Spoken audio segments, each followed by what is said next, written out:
አስታውስ፣ በዓለም የምታያቸው ታላላቅ ሰዎች ያደጉት በአስቸጋሪ ሁኔታዎች ነው። የህይወት ጉዞህን ለመወሰን አርአያ የሚሆኑ ባለታሪኮችን አስብ። ችግር በሌለበት ሜዳ ስኬታማነት ማውራት አይቻልም።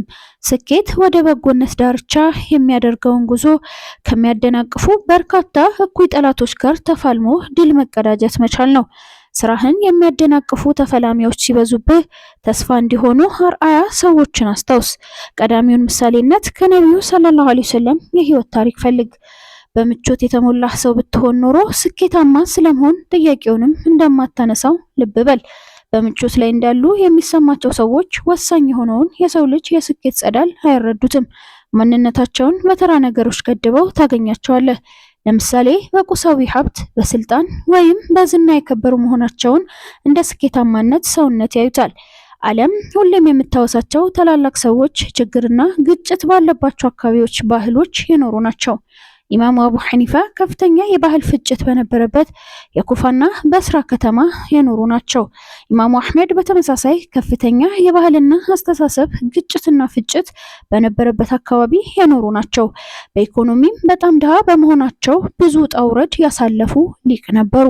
አቡ ሐሚድ አልጋዛሊ ውስብስብ የፖለቲካ የሃይማኖትና የባህል ፍጭቶችን ነውጦች የነገሱበት ዘመንና አካባቢ ላይ የኖሩ ተመራማሪ ሊቅ ነበሩ። ኢማሙ ነወዊ፣ ኢብኑ ተይሚያ፣ አብዱል ቃድር ጀላኒ ወዘተ በኢስላም ታሪክ አስደናቂ ስኬት የተጎናጸፉ ምሁራን ናቸው። የኖሩባቸው ዘመናትና የአስተሳሰብ ፈለጎች ከፍተኛ ነውጥና ፈተና የበዛባቸው ነበሩ።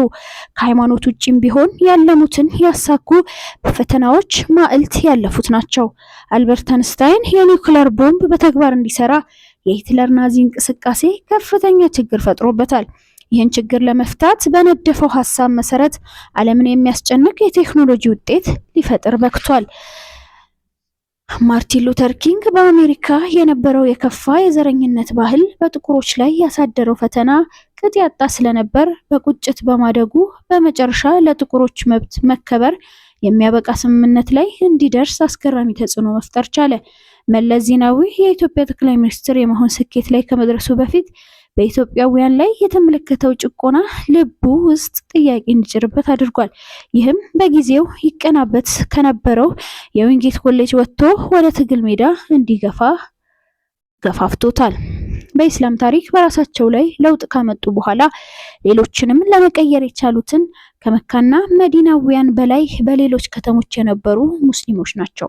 የኢስላም ታላላቅ ስልጣኔዎች የበቀሉት በመካ ወይም በመዲና ሳይሆን በሌሎች ከተሞች ናቸው። ምክንያቱም መካና መዲና በጊዜው በኢስላም ጥላ ስር ተመሳሳይ ባህል መገንባት በመቻላቸው የሚፋለሙት ስርዓት አልነበረም። ከሞላ ጎደል የነቢዩ ሰለላሁ ዐለይሂ ወሰለም ፈለግ ወይም ሱና ተፈጻሚ ነበር። በሌሎች ከተሞች የነበሩ ሙስሊሞች ግን በዙሪያቸው የነበሩ በርካታ ባህሎችና ሃይማኖቶችን ለመረዳትና ለማስረዳት ጥረት ማድረግ ነበረባቸው። በዚህ የተነሳ ራሳቸውን በማጠንከር ታላላቅ ስራዎችን ለመስራት በቅተዋል። ከችግር ጋር ስኬት አለ። የሚገጥምህን ችግር ውስጥህን ለማጠንከር ትክክለኛ ገጠመኝ እንደሆነ አስተውል። አንዳንድ ሰዎች አሉ ሙሉ በሙሉ ኪሳራ ካልደረሰባቸው በቀር አይማሩም። ነገሮችን ቀድመው ከማጤን ይልቅ ችግር ከደረሰባቸውና ከወደቁ በኋላ ሲጸጸቱ እናያለን።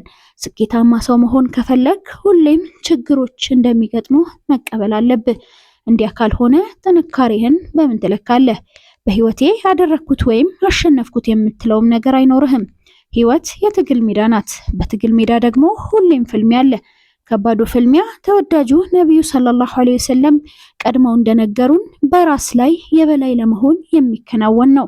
በሂደቱ መውደቅ ያጋጥማል፣ ግን ወዲያው መነሳት አለብን። አንዴ ስለወደቅን በዚያው ተስፋ ከቆረጥን ስለ አሸናፊነት ማውራት የለብንም። የስኬታሞች የማይነጥፍ ቁልፍ በውሳኔያቸው ላይ መጽናታቸውና ከውድቀታቸው ጋር መፋለማቸውን የማያቋርጡ መሆናቸው ነው። ያስቀመጥከውን ግብ ተፈጻሚነት ከገመገምክ በተለያዩ ምክንያቶች ብትወድቅ ወይም ባይሳካልህ የሚያጋጥም እውነት ነውና በጸጋ ተቀበለው። ዳግም ከውድቀትህ እንደምትነሳም እመን። ተስፋህን በእያንዳንዱ እንቅስቃሴ አለምልም። ውድቀቶች ሁሉ ለቀጣዩ ትግልህ የሚጨምሩልህ ፍሬ እንዲኖር አድርግ።